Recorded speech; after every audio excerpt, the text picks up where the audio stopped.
Baitu, handi dibiti guztatzen zinatza gozo bintxata asuntoa, eta ikesten hasi nintzen ostalaritza galdakoko ostalaritza eskolan. Eta hori amaitute gero, hasi nintzen ikesten gozo bintxana eta okindaritxana. Horretik pasaute arrezen nauzen praktikat, eta gero hasi nintzen beharren bebai.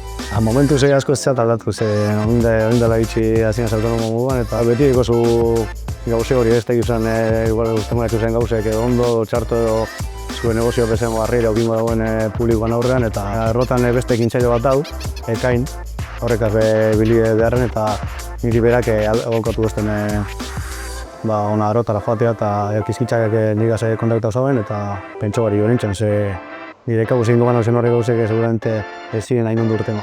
Lagundu guztiek negozio planata ondo egiten, pausu guztiek zela badik izan astira baten, banaz-banazean, eta egin jantanean lagundu guztiek.